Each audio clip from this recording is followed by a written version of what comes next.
السلام علیکم ورحمۃ اللہ وبرکاتہ۔ اس طرح کی مزید انبیٹیبل ویڈیوز دیکھنے کے لیے ہمارے اس چینل ایٹرنل فیتھ کو سبسکرائب کریں۔ آپ کا شکریہ۔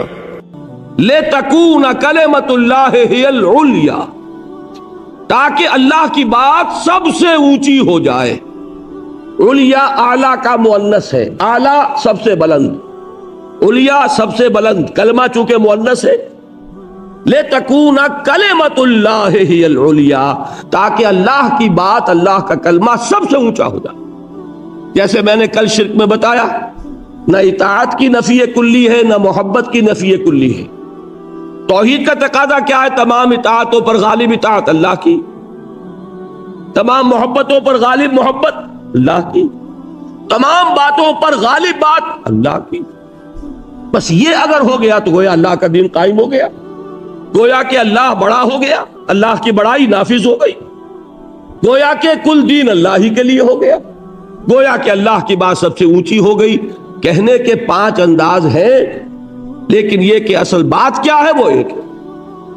اب سنیے، انجیل میں آخر یہ جب انجیل والوں کے اوپر بھی یہ بات لازم کی گئی تھی، سورہ شورا کی آیت میں نے سنائی کہ وہی بات جو پہلے بھی تمام رسولوں پر کی گئی، تو اس کا ذکر ملنا چاہیے کہ نہیں ملنا چاہیے؟ وہ ذکر ملتا ہے انجیل میں 2 طرح۔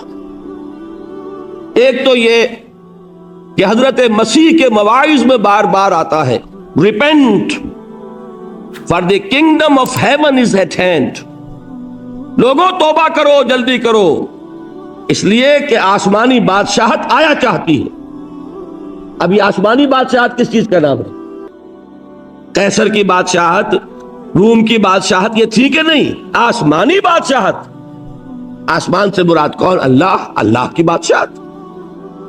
قیصر کی بادشاہت میں آخری اتھارٹی کون؟ قیصر۔ کسرا کی بادشاہت میں آخری اتھارٹی کون؟ کسرا۔ آسمانی بادشاہت میں آخری اتھارٹی کون؟ اللہ۔ بات وہی ہے کہ نہیں؟ اسی طرح جو ان کی لارڈز پریئر ہے، یہ لارڈز پریئر جس طرح ہمارے ہاں سورہ فاتحہ ہے، حضور نے فرمایا نا کہ لا صلاۃ لمن لم یقرأ بفاتحۃ الکتاب، ہر رکعت میں ہم سورہ فاتحہ پڑھتے کہ نہیں پڑھتے؟ یہ علیحدہ بات ہے، اختلاف ہے کہ جب باجماعت آپ پڑھ رہے ہو تو ایک مسلک یہ ہے کہ امام کا پڑھ لینا ہی ہماری طرف سے، گویا کہ وہ نمائندے کی حیثیت سے پڑھ رہا ہے۔ ایک رائے یہ ہے امام شافعی کی کہ نہیں، اس صورت میں بھی ہر مقتدی کو بھی پڑھنی چاہیے۔ یہ تو ہو گیا ایک اختلاف فقہی۔ اس میں کوئی اختلاف نہیں ہے کہ نماز کا جزو لازم سورہ فاتحہ ہے۔ جو مقام ہمارے ہاں سورہ فاتحہ کا ہے وہی عیسائیت میں جو موجودہ عیسائیت ہے اس میں لارڈز پریئر کا ہے۔ نماز تو ان کے ہاں رہی نہیں، سجدہ ان کے ہاں ہے نہیں، وہ جب بھی دعا مانگتے تھے نیل ڈاؤن، اپنے گھٹنے زمین پہ ٹکا کر، بس یہاں تک، تو پھر وہ دعا کرتے ہیں۔ وہ دعا کیا ہے؟ اس میں یہ الفاظ بھی ہیں، thine will be done, thine kingdom come، اے رب تیری مرضی پوری ہو اور تیری حکومت آ جائے، تیری حکومت آ جائے۔ کیا مطلب؟ تیرا قانون نافذ ہو، تیری مرضی جیسے آسمانوں پر پوری ہو رہی ہے زمین پر بھی پوری ہو۔ بتائیے فرق ہے کوئی؟ وہی مضمون ہے۔ یہی وجہ ہے کہ اس صدی میں چونکہ ہندوستان پاکستان کے لوگ یہاں ہیں، میری گفتگو بھی آج جان لیجئے کہ اس پس منظر میں ہے، اور خاص طور پر میرے مخاطب اس وقت آج جو ہوں گے وہ پاکستان کے مسلمان، کہ وہاں اقامت دین کا طریقہ کار کیا ہوگا اس پر ہمیں گفتگو کرنی ہے۔ ویسے تو یہ کہ دین کی تعلیمات ابدی ہیں، ہر جگہ ہیں، لیکن حالات کے مطابق تھوڑا تھوڑا اجتہاد اس میں کرنا پڑتا ہے۔ تو میری گفتگو مینلی جو ہوگی وہ پاکستان کے بارے میں ہوگی۔ تو اس پاکستان ہندوستان، یہ جو بر صغیر جسے ہم کہتے ہیں، اس میں اس صدی کے شروع میں مولانا ابوالکلام آزاد مرحوم نے ایک اصطلاح استعمال کی تھی الہلال اور البلاغ میں، حکومت الہیہ کا قیام۔ بات وہی ہو گئی کہ نہیں؟ یہ کیوں اس طرح استعمال کی حکومت الہیہ؟ حکومت انگلشیہ تھی کہ نہیں اس وقت؟ تو حکومت انگلشیہ کی جگہ حکومت الہیہ۔ حکومت انگلشیہ میں قانون کس کا چل رہا ہے؟ انگریز کا۔ اور حکومت الہیہ میں قانون کس کا چلے گا؟ تو ایک جدوجہد، ایک کوشش کی انہوں نے، لوگوں کو دعوت دی، پکارا، قرآن اور جہاد دو چیزوں کی طرف متوجہ کیا مسلمانوں کو کہ اس پر جمع ہو جاؤ، اور حزب اللہ کے نام سے ایک جماعت بنائی، اللہ کی پارٹی۔ اس کا مقصد کیا تھا؟ حکومت الہیہ کا قیام۔ اب ایک بات سمجھ لیجئے کہ انہوں نے اقامت دین کیوں نہیں کہا، انہوں نے اظہار دین کیوں نہیں کہا؟ دیکھیے اس کی وجہ یہ ہوتی ہے کہ ہر دور میں کچھ اصطلاحات آسانی سے سمجھ میں آتی ہے اور کچھ چیزوں کو سمجھانے میں بڑی محنت کرنی پڑے گی۔ اقامت دین آج سمجھانے میں بڑی محنت کرنی پڑے گی۔ اظہار دین الحق علی الدین کلہ ہی 1 گھنٹہ چاہیے اس اصطلاح کو واضح کرنے کے لیے، پھر بھی آپ کی زبان پہ نہیں چڑھے گی یہ۔ لیکن یہ کہ آج کے ایک ذہن کا جو بھی ایک معیار ہے، ایوریج پڑھا لکھا انسان، اگر اس کے سامنے لفظ آ جائے حکومت الہیہ تو بات پوری سمجھ میں آ گئی۔ یہ وجہ ہے کہ مختلف ادوار میں علماء نے، دین کے خادموں نے اصطلاحات کی اتنی پرواہ نہیں کی ہے کہ بات کو ابتداءً سمجھانے کے لیے جو اس دور کی اصطلاح ہے اس کے مطابق بات کی جائے، پھر ان کو جب قریب آ جائے تو پھر کتاب و سنت کی جو اصل اصطلاحات ہیں ان سے بھی روشناس کرا دیا جائے۔ لیکن ابتدا ہی میں گفتگو بھاری بھرکم اصطلاحات سے ہوگی تو کسی کے پلے کچھ نہیں پڑے۔ تو حکومت الہیہ کا قیام، یہ بات ایک علیحدہ بڑی تلخ داستان ہے ہماری کہ مولانا ابوالکلام آزاد وہ راستہ کیوں چھوڑ گئے۔ 1920 میں یہ ہماری تاریخ کا، بر صغیر کی تاریخ کا ایک گمشدہ باب ہے جس کو اللہ تعالیٰ نے خاص موقع پیدا کر دیا کہ مجھے کھود کر نکالنا پڑا اسے۔ وہ اپنی جگہ پر ہے، کبھی پڑھیے گا، میثاق میں وہ چیزیں آ چکی ہیں۔ 1920 میں دہلی میں جمعیت العلماء ہند کا ایک اجلاس ہوا، دوسرا اجلاس تھا یہ آل انڈیا اجلاس۔ اس کے صدر کون تھے؟ حضرت شیخ الہند مولانا محمود حسن دیوبندی رحمت اللہ علیہ۔ یہ وہ شخصیت ہے جن کے نام سے آپ نے سنا ہوگا، وہ ریشمی رومالوں کی تحریک، ہجرت کی تحریک، جن کو انگریز نے گرفتار کروایا کہاں سے؟ حرم سے، حرم شریف سے، مکے سے، شریف حسین والی مکہ کے ذریعے، اور پھر کہاں رکھا؟ مالٹا میں، ہندوستان نہیں بھیجا۔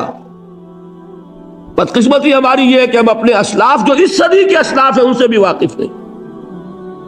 بہت سے چہروں کو میں دیکھ رہا ہوں بلینک ہے بالکل، یہ کیا گریک ہے، یہ کیا کون سے زمانے کی باتیں ہو رہی ہیں؟ اس صدی کی بات ہے۔ 1920 کو کتنا عرصہ گزرا؟ 65 برس۔ کل قوموں کی زندگی میں کیا حقیقت ہوتی ہے، لیکن واقعہ یہ ہے کہ ہمیں اس طرح کاٹا گیا ہے، ہمیں اپنے اس صدی کے اسلاف کا پتہ نہیں، تو پچھلے صدی کی تحریک شہیدین کیا کہاں معلوم ہوگی؟ کون تھے سید احمد بریلوی اور کون تھے شاہ اسماعیل شہید، اور یہ کون تھا، کس کا خون بہا، یہ بالا کوٹ میں کس کا خون جذب ہوا ہے، کیا پتا کسی کو؟ کتنے لوگ ہوں گے؟ ہمیں تو یہ معلوم ہے کہ دبئی میں کیا چیز اچھی ملتی ہے اور ابو ظبی میں کون سی چیز سستی ہے۔ ایک چکر یہی ہے، اللہ اللہ خیر صلی اللہ۔ جو آئے گا اس کی ساری توجہ جو ہے بازار پر ہوگی، دکانوں پر ہوگی، یہاں نہیں، حج پر جو جاتے ہیں ان کی ساری توجہ بازار پر، دکانوں پر۔ ہمیں فکر ہی نہیں کہ ہم جانے سمجھیں۔ بہرحال اب اس وقت جان لیجئے، مجھ پر اعتماد کر لیجئے، اس صدی کی عظیم ترین شخصیتیں ہندوستان کے اعتبار سے کم میرے نزدیک وہ پورے عالم اسلام کے اعتبار سے عظیم ترین ہیں۔ یہ بر صغیر پاک و ہند کا یہ اعزاز ہے اللہ کی طرف سے عطا کردہ کہ اس صدی کی عالم اسلام کی دو عظیم ترین شخصیتیں بر صغیر کی ہیں۔ علماء کے حلقے میں سے اٹھنے والی شخصیتوں میں حضرت شیخ الہند مولانا محمود حسن دیوبندی، اور سکولوں اور کالجوں اور یونیورسٹیوں سے آنے والوں میں علامہ محمد اقبال۔ یہ دو عظیم ترین شخصیتیں ہیں جن کے ٹکر کی کوئی شخصیت پورے عالم اسلام میں نہیں۔ بہرحال انہوں نے یہ کوشش کی تھی. ابوالکلام ان کے بیٹوں کی عمر کے تھے، لیکن انہوں نے دیکھ لیا تھا اس میں جوہر ہے، یہ بات کو پا گیا ہے، حقیقت تک اللہ نے اس کی رسائی کرا دی ہے. الہلال والبلاغ بڑے شوق سے پڑھتے تھے شیخ الہند. انہوں نے تجویز کی تھی 1920 میں کہ ابوالکلام کو امام الہند مانو اور اس کے ہاتھ پر بیعت جہاد کرو اور اللہ کے دین کے غلبے کے لیے سربکف ہو جاؤ. لیکن بعض علماء کی مخالفت کی وجہ سے وہ جلسہ عام میں وہ تجویز پاس نہ ہو سکی، اس کو مجلس منتظمہ کے سپرد کیا گیا، اور مجلس منتظمہ کے اجلاس سے پہلے پہلے حضرت شیخ الہند کا انتقال ہو گیا، وہ تجویز وہیں دفن ہو گئی. میری تحقیق یہ کہ اس سے بددل ہو کر مولانا ابوالکلام آزاد نے اپنا راستہ ہی بدل لیا. اس کے بعد وہ کانگریس میں شامل ہوئے اور پھر بقیہ پوری زندگی انہوں نے جس کو کہ جہاد حریت کہا جائے گا، آزادی کی جد و جہد، اس میں لگا دی، جس کا کوئی تعلق دین سے بہرحال نہیں تھا. وہ کام جو کرنا چاہا تھا، اس کے بعد انہوں نے کبھی حزب اللہ کا نام بھی نہیں لیا. اس کے بعد ایک اور شخصیت اٹھ کر آئی، وہ تھے مولانا سید ابو الاعلیٰ مودودی مرحوم. انہوں نے وہی حکومت الہیہ کا لفظ شروع کیا. حکومت الہیہ کے قیام کے لیے انہوں نے جماعت اسلامی قائم کی. تو میں صرف اس وقت یہ بتانا چاہتا ہوں کہ ایک اصطلاح جو ہے جو اس صدی میں استعمال ہوئی وہ کیا ہے؟ قیام حکومت الہیہ. اس سے آگے پاکستان میں آنے کے بعد اب حکومت الہیہ کا مطلب کیا ہے؟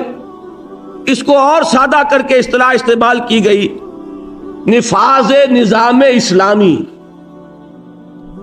اس کے بعد جب یہ چلی تھی تحریک بھٹو کے خلاف، اینٹی بھٹو موومنٹ، جب اسے مشرف با اسلام کیا گیا تو ایک اصطلاح استعمال کی گئی، نفاذ نظام مصطفیٰ. یہ ساری اصطلاحات جو ہیں ان کا مفہوم وہی ہے. نظام مصطفیٰ کے نفاذ کا مطلب کیا؟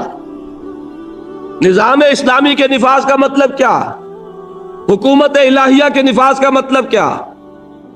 بالکل وہی ہے جو آسمانی بادشاہت کا، جو ہے اللہ تیری حکومت آئے، جو اقامت دین، جو تکبیر رب، جو اظہار دین، جو اعلاء کلمت اللہ، جو یکون الدین کلہ للہ. یہ اصطلاحات اب کتنی ہو گئی؟ 9 ہوئی، غالباً 10ویں وہ ہے جو میں آج آپ کے سامنے رکھ رہا ہوں. انقلاب اسلامی، اسلامی انقلاب. اس لیے کہ انقلاب کے معنی کیا ہے؟ نظام کو بدلنا. ایک نظام ہے اللہ کا نظام، ایک نظام ہے جمہوری نظام، سیکولر نظام. اس نظام کو ہٹا کر اللہ کا نظام آئے گا، اسی کا نام انقلاب ہے. اگر کسی جگہ پر سرمایہ دارانہ نظام ہے تو وہ ہٹے گا تو اشتراکی نظام آئے گا.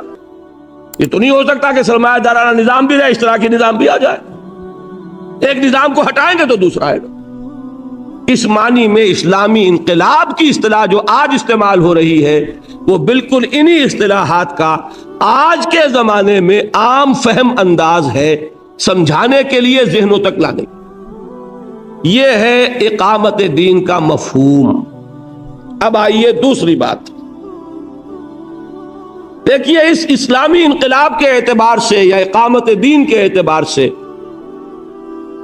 جب ہم پچھلی تاریخ کا جائزہ لیتے ہیں تو ایک حقیقت ابھر کر سامنے آتی ہے کہ تاریخ میں، پوری انسانی تاریخ میں، ایک ہی انسانی زندگی میں ایک پورے انقلاب کا آ جانا، دین کا پوری طرح غالب ہو جانا صرف ایک مرتبہ ہوا ہے، اور وہ ہے محمد الرسول اللہ صلی اللہ علیہ وسلم کی مثال. اس سے پہلے کئی جنریشنز میں جا کر بات پوری ہوئی. دعوت کس نے شروع کی تھی؟ موسیٰ نے. ہجرت کس کے ساتھ ہوئی؟ حضرت موسیٰ کے ساتھ. لیکن قتال نہیں ہو سکا، قوم نے جواب دے دیا، بات رک گئی نا وہاں. 40 برس کی سزا دے دی گئی، یتیہون فی الارض، اس لیے کہ قتال کے بغیر انقلاب نہیں آتا. جب انہوں نے انکار کر دیا وہاں رک گیا پروسیس. اب 40 سال تک تو لگا رہا فل سٹاپ. اس کے بعد حضرت یوشع ابن نون کی سرکردگی میں بنی اسرائیل نے قتال بھی کیا. فلسطین پر کچھ غلبہ بھی ہو گیا لیکن غلبہ مکمل نہیں ہوا. اس کے بعد بھی 2 صدیاں بیت گئیں. پھر جو آخری جنگ ہوئی ہے طالوت اور جالوت کی، جس کا سورہ بقرہ میں ذکر ہے، وَقَتَلَ داؤد جالوتا، اور داؤد نے جالوت کو قتل کیا. تب وہ کامل غلبہ جو ہے حضرت طالوت کے ذریعے، اور پھر حضرت داؤد علیہ السلام کے ذریعے، اور پھر حضرت سلیمان کے ذریعے ہوا. تو حضرت موسیٰ سے لے کر حضرت طالوت تک کم سے کم 300 برس کا فصل ہے. بات سمجھ میں آئی؟ غلبہ تو ہوا لیکن ہوا کتنے طویل جدوجہد کے نتیجے. جبکہ سیرت محمدی صلی اللہ علیہ وسلم یہ کیا ہے؟ فرد واحد دعوت شروع کر رہا ہے، ایک انسان، اور کل 20 برس میں. یا آپ کہیں گے 23 برس تو ہم سنتے رہے. اول تو یہ کہ ہمارے حساب سے وہ 23 بنتے ہی نہیں، 22 سوا 22 برس ہیں.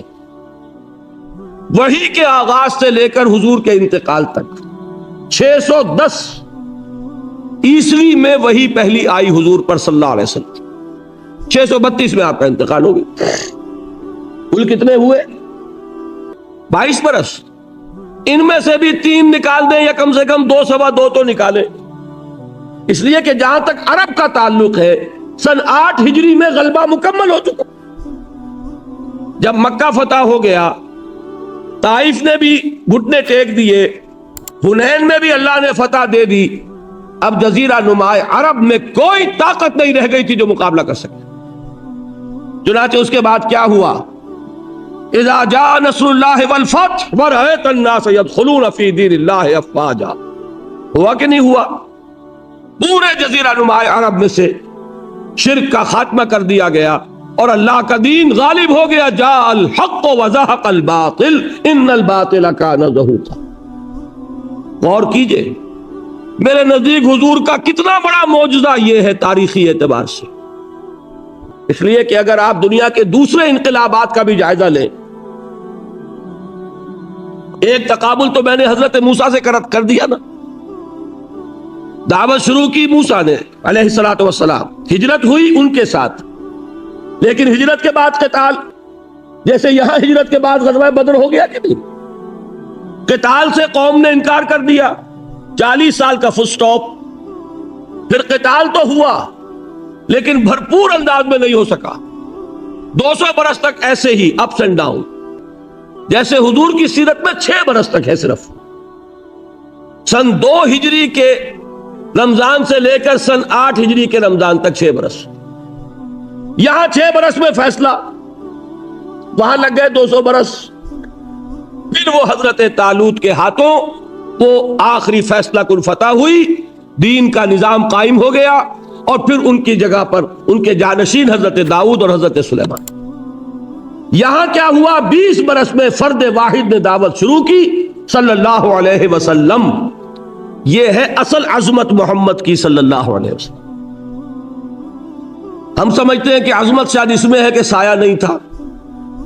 یا اللہ، یہ کون سی عظمت کی بات ہے؟ صحابی کے نہیں تھا، یہ کوئی سند ہے نہیں ہے. لیکن بھائی اس میں عظمت کی بات کون سی؟ عظمت یہ ہے جس کی کوئی نظیر نہیں پوری تاریخ انسانی. میں یہ کہتا ہوں کہ نبیوں کے معاملے کو چھوڑیے، فرینچ ریولوشن اور بولشوک ریولوشن، یہ 2 ریولوشن ہیں نا بہت بڑے. روس کا انقلاب، فرانس کا انقلاب.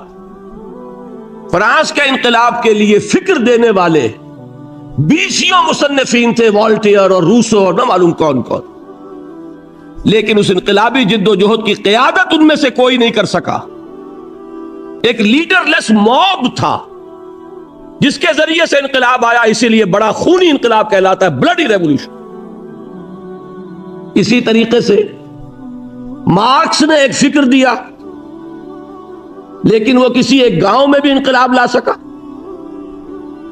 کتاب لکھ کے چلتا بنا.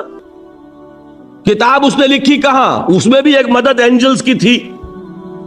دونوں نے مل کے ایک فکر مکمل کیا. کہاں ہوا یہ فکر مکمل؟ جرمنی میں اور انگلستان میں۔ جرمنی اور انگلستان میں وہ انقلاب آج تک بھی نہیں آیا۔ انقلاب آیا کہاں؟ روس میں۔ کس کے ہاتھوں؟ لینن کے ہاتھوں۔ معلوم ہوا کہ انقلابات کی تکمیل ہوتی رہی ہے کئی جنریشنز میں جا کر، اور یہاں انقلاب آیا ہے ایک جنریشن میں، ایک نسل انسانی۔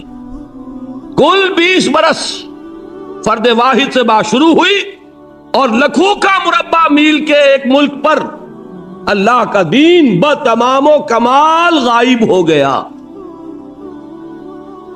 اس سے میں ایک نتیجہ نکالتا ہوں، اگر کسی کو یہ سمجھنا ہو کہ ریولیوشنری پروسیس کس چیز کا نام ہے، انقلابی عمل کسے کہتے ہیں، تو اس کی سورس کیا ہوگی؟ سیرت محمدی صلی اللہ علیہ وسلم۔ اس لیے کہ یہی واحد ایک مثال ہے کہ ایک انسانی زندگی میں یہ سارے مراحل طے ہو گئے۔ اور خاص طور پر اگر ہمیں یہ سمجھنا ہو کہ دین کا غلبہ کیسے ہوتا ہے، تو ہمارے لیے ایک ہی راستہ ہے کہ مطالعہ کریں بڑی گہرائی میں اتر کر سیرت محمدی کا صلی اللہ علیہ وسلم۔ اس لیے کہ وہاں پتہ چلے گا پہلے آپ نے کیا کیا، پھر کیا کیا، پھر کیا کیا، کس چیز کو مقدم کیا، کس کو مؤخر کیا۔ ایک وقت وہ ہے کہ حکم یہ ہے کہ چاہے تمہارے چیتڑے اڑا دیے جائیں، ہاتھ مت اٹھاؤ۔ ایک وقت وہ آیا ہے کہ ہاتھ کھول دیے گئے۔ کیا وجہ اس کی؟ دیکھیے میں عرض کر دوں صاف صاف تاکہ بات آپ سمجھیں۔ دشمنوں نے اس کو حضور کی شخصیت میں تضادات کا ثبوت بیان کیا کہ متضاد شخصیت ہے۔ مکے میں وہ کہہ رہے ہیں کہ ہاتھ مت اٹھاؤ، اور مدینے میں آ کر یہ واقعہ بھی ہے کہ نہیں، ایک پورے قبیلے کے جوان مردوں کو قتل کیا گیا یا نہیں؟ یہ فرق ہے کہ نہیں؟ اسی طرح سنیے، سن 6 ہجری میں بظاہر انتہائی گر کر صلح کر رہے۔ صلح حدیبیہ کی کیا کیفیت تھی؟ صحابہ کے دل کتنے زخمی تھے۔ حضرت عمر سے نہیں رہا گیا، بظاہر ایک گستاخی کا ارتکاب کر بیٹھے جس پر ساری عمر پچھتائے۔ حضور سے جا کر پوچھا کہ حضور کیا ہم حق پر نہیں ہیں؟ حضور نے مسکرا کر جواب دیا ہم حق پر ہیں، پھر یہ ہم کیوں صلح کر رہے ہیں دب کر؟ یہ ساری کیفیت ذہن میں رکھیے۔ ایک وقت میں بظاہر دب کر صلح کی جا رہی، 2 سال بعد ابو سفیان خود چل کر آئے ہیں مکے، خوش آمدید کر رہے ہیں کہ صلح کی تجدید کر دیجئے، اور حضور نہیں کر رہے۔ تضاد ہے کہ نہیں؟ اس کو ضرورت ہے کہ سمجھا جائے۔ ہر شے اپنی جگہ پر 100% درست ہے، اس سے ہٹا لیں گے تو غلط ہو جائے گی۔ عربی میں اسی کو ظلم کہتے ہیں، وضع الشیء فی غیر محلہ، کسی چیز کو اس کے اصل مقام سے ہٹا کر کہیں اور رکھ دینا، یہی ظلم ہے۔ جو اس کی جگہ ہے وہاں پر وہ ٹھیک ہے۔ تو سیرت کا ایک بڑا، جس کو ان ڈیپتھ سٹڈی کہتے ہیں، گہرائی میں مطالعہ کیا جائے گا تو پتا چلے گا کہ اقامت دین کا طریقہ کار کیا ہے۔ اور امام مالک رحمت اللہ علیہ کا قول، کم سے کم مجھے مولانا ابوالکلام آزاد کی سیاسی حکمت عملی سے شدید اختلاف ہے۔ جو کچھ انہوں نے بعد میں کیا 1920 کے بعد، اس سے مجھے کوئی دلچسپی نہیں، میں برملا کہہ رہا ہوں۔ اس کے باوجود میں کہتا ہوں کہ میرے کندھے پر ان کا احسان ہے۔ یہ شخص ہے جس نے سب سے پہلے وہ حدیث یاد دلائی جو میں آپ کو سنا چکا ہوں، آمرکم بخمس بالجماعت والسمع والطاعت والہجرت والجہاد فی سبیل اللہ۔ ورنہ مشکات میں لکھی ہوئی تھی، مسند احمد میں لکھی ہوئی تھی، جامع ترمذی میں لکھی ہوئی تھی، ہمارے ذہنوں سے اوجھل ہو چکی تھی۔ میں واقعہ بتا چکا ہوں، ایک بہت بڑے عالم دین سے جب میں نے اس کا حوالہ پوچھا تھا آج سے 20 سال پہلے، تو انہوں نے کہا تھا کہ الفاظ نامانوس ہیں، اس لیے کہ ذہنوں سے نکل چکی بات۔ اسی طریقے سے ان کا ایک بہت بڑا احسان ہے، اسی الہلال البلاغ میں انہوں نے حضرت امام مالک رحمت اللہ علیہ کا ایک قول نقل کیا تھا، لا يصلح آخر هذه الامہ الا بما صلح به اولها۔ اس امت کے آخری حصے کی اصلاح نہیں ہو سکے گی مگر اسی طریقے پر جس طریقے پر کہ پہلے حصے کی اصلاح ہوئی تھی۔ وہ پہلا حصہ کون سا تھا؟ میں نے کل آپ کو بتائی تھی وہ حدیث ثواب ہذہ الامہ۔ آج ایک اور حدیث اسی باب میں سے سنیے۔ حضور نے فرمایا کہ میری اس امت کا عجب حال ہے، بارش کا سا حال ہے کہ جیسے یہ نہیں کہا جا سکتا کہ بارش کا پہلا حصہ زیادہ مفید ہوتا ہے یا آخری، اسی طریقے سے نہیں کہا جا سکے گا کہ میری امت کا پہلا حصہ بہتر ہے یا آخری۔ یا آخری دور جو آنا ہے جس کے آثار ہیں، وہ آخری دور جس میں اللہ کا دین غالب ہوگا پورے کرۂ ارضی پر، اس کی خبر دی ہے محمد الرسول اللہ صلی اللہ علیہ وسلم۔ وَهُوَ صادق المصدوق، وہ صادق اور مصدوق ہے، وہ سچے ہیں اور ان کی صداقت کی گواہی اللہ نے دی ہے۔ انہوں نے فرمایا ہے کہ پورے کرۂ ارضی پر کوئی گھر نہیں رہے گا، نہ اینٹ اور گارے کا بنا ہوا، نہ اونٹ کے بالوں سے بنے ہوئے کمبلوں کا بنا ہوا کوئی خیمہ رہے گا جس میں اللہ کا دین داخل نہ ہو جائے۔ دین کو تو غالب ہونا ہے، دین پورے کرۂ ارضی کے لیے آیا ہے، دین صرف جزیرہ نما عرب کے لیے نہیں آیا تھا۔ حضور نے غالب کر کے دکھا دیا اور اب امت کے حوالے کیا کہ اب پورے کرۂ ارضی پر اس کا غلبہ تمہارے ذمہ۔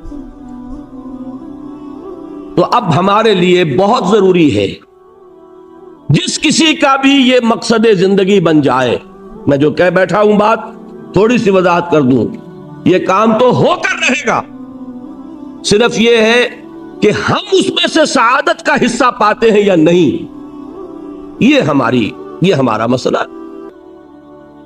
قافلہ تو پہنچے گا منزل پر، تم قافلے کے ساتھ ہو یا نہیں، تم محروم رہتے ہو یا سعادت میں سے حصہ پاتے ہو، یہ بات علیحدہ ہے۔ باقی یہ کہ ہو کر رہے گا، یہ ہم نہیں کہہ سکتے کب ہو کر رہے گا۔ ابھی 100 سال لگ جائے کوئی پرواہ نہیں، 50 سال لگ جائے کوئی پرواہ نہیں، لیکن یہ کہ ہو کر رہے گا یہ۔ اور یہ جان لیجئے کتنے ہی صحابہ ایسے ہیں نا جنہوں نے فتح مکہ کا منظر نہیں دیکھا۔ کیا سمیہ نے دیکھا؟ یاسر نے دیکھا رضی اللہ تعالی عنہ؟ کیا حمزہ نے دیکھا؟ مصعب بن عمیر نے دیکھا رضی اللہ تعالی عنہما؟ تو کیا وہ ناکام ہوئے؟ جس نے اپنی جان دے دی وہ سرخرو ہے، اس کی زندگی میں انقلاب آئے نہ آئے، دین غالب ہو نہ ہو، اس کا کام یہ ہے کہ جو کچھ اس کو اللہ نے دیا تھا اسے لگا دے، بس وہ سرخرو، وہ کامیاب۔ تو جان لیجئے کہ پہلی بات تو ہمارے لیے یہ ہے کہ ہم طے کریں کہ میری زندگی کا مقصد تیرے دین کی سرفرازی۔ یہ ہر ایک کا اپنا ایک انڈیویجول ڈیسیجن ہوگا، an individual determination, an individual resolution۔ آپ تو ریزولوشن جانتے ہیں نا، جو جلسے میں پاس کیا جائے، ریزولوشن ریزولو کرنا، فرم ریزولوشن، کہ آپ کا یہ اپنی جگہ پر فیصلہ ہو کہ میرا فیصلہ یہ ہے، ان صلاتی و نسکی و محیایا و مماتی للہ رب العالمین۔ میں نے طے کر لیا کہ جینا مرنا سب کچھ، توانائیاں، قوتیں، سب کچھ، اوقات اور صلاحیتیں، سب کچھ اللہ کے دین کے غلبے کے لیے لگی۔ پہلا فیصلہ یہ۔ پھر ضرورت ہوگی کہ اب ان ڈیپتھ سٹڈی ہو، گہرائی میں اتر کر سیرت النبی کے جو واقعات ہیں ان کے بین السطور سے سمجھیے کہ دین کیسے غالب ہوا، اس لیے کہ اسی طریقے سے ہوگا، غالب ہوگا۔ تو کمیونسٹوں سے طریقے سیکھ کر دین غالب کرنا چاہیں تو آپ سے بڑھ کر احمق کوئی نہیں۔ کسی اور انقلاب کو اپنا آئیڈیل بنا کر اس کا طریقہ کاپی کرنا چاہیں، نقل کرنا چاہیں، پاگل پن ہوگی۔ اصل بات کیا ہے؟ دین کو غالب کرنا ہے تو اسوہ محمدی تلاش کرو صلی اللہ علیہ وسلم۔ لا يصلح آخر هذه الامة الا بما صلح به اولها۔ اب میں یہ چاہتا ہوں کہ ذرا سیرت محمدی کا صلی اللہ علیہ وسلم ایک اجمالی خاکہ آپ کے سامنے رکھوں، اس سے ڈیڈیوس کرتے ہوئے، انفر کرتے ہوئے کہ وہ کیا مراحل ہے کسی انقلاب کے۔ اور میں آپ سے عرض کر رہا ہوں کہ میری سورس صرف اور صرف سیرت النبی ہے اور کچھ نہیں۔ میں کسی کو اگر اور کوٹ کروں گا تو مثال کے طور پر کہ دنیا نے یہ چیزیں سیکھی محمد سے صلی اللہ علیہ وسلم، یہ نہیں کہ میں کسی اور کو سند سمجھتا ہوں. یہ بات اچھی طرح سمجھ لیجئے، مغالطے ہو جاتے، انہیں تو فلاں کا نام لے دیا. نام یہ لے رہا ہوں کہ لوگوں نے یہ طریقے سیکھے ہیں محمد رسول اللہ صلی اللہ علیہ وسلم. دیکھیے، پہلے میں دینی اصطلاحات کو علیحدہ رکھتے ہوئے 6 سٹیپس ہیں ایک ریولوشن کے جو میں نے سیرت نبوی سے اخذ کیے ہیں علی صاحب الصلاۃ والسلام، وہ پہلے نوٹ کر لیجئے گن کر. یہ بھی 3 جمع 3 ہے. پہلے بھی یاد آیا کچھ 3 جمع 3 مذہب اور دین میں، یہاں بھی 3 جمع 3. پہلے 3 کے نتیجے میں ایک جماعت وجود میں آتی ہے، انقلابی جماعت، اور دوسرے 3 کے نتیجے میں وہ انقلابی جماعت تصادم کے ذریعے نظام باطل کو ہٹاتی ہے، نظام حق کو قائم کرتی ہے. یہ 2 مین سٹیجز ہیں. پہلے ایک ریولوشنری پارٹی کی ضرورت ہے، اس کے لیے 3 سٹیپس ہیں. پھر وہ ریولوشنری پارٹی ٹکرائے گی، اس کے بھی 3 سٹیپس ہیں. 3 جمع 3. پہلے 3 کیا ہے؟ کسی انقلابی نظریے کی اشاعت. انقلابی عمل تو وہیں سے شروع ہوگا نا کہ انقلابی نظریہ ہو. ایک بات جان لیجئے کہ وہ انقلابی ہونا چاہیے واقعتاً. اگر عبادات سے متعلق ہے تو انقلابی نہیں ہے. بات سمجھ رہے؟ اس نظریے کی کاٹ پڑنی چاہیے اجتماعی نظام پر، تب تو انقلابی ہوا. ورنہ سچ بولو، اس کی نصیحت کرتے رہو تو یہ انقلابی نظریہ ہوگا. اخلاقی تعلیم ہے، اصلاح ہے، ٹھیک ہے. نماز کی تلقین کرتے رہو تو کیا انقلابی نظریہ ہوگا؟ نہیں. نظریہ وہ لانا پڑے گا کہ جو نظام اجتماعی کی جڑوں پر پڑتا ہو، تیشہ بن کر، جو بھی ایگزسٹنگ سسٹم ہے. پہلا سٹیپ کیا ہوا؟ ایک انقلابی اور واقعی انقلابی نظریے کی نشر و اشاعت. دوسرا کیا ہوگا؟ جو لوگ اسے قبول کریں ان کو منظم کرنا. اس لیے کہ تنظیم کے بغیر، جماعت کے بغیر، ڈسپلن کے بغیر انقلاب نہیں آ سکتا. نصیحت ہو سکتی ہے، وعظ ہو سکتا ہے، تلقین ہو سکتی ہے، تعلیم ہو سکتی ہے، نشر و اشاعت ہو سکتی ہے، تبلیغ ہو سکتی ہے، انقلاب نہیں آ سکتا. یہ تنظیم بھی کیسی ہونی چاہیے؟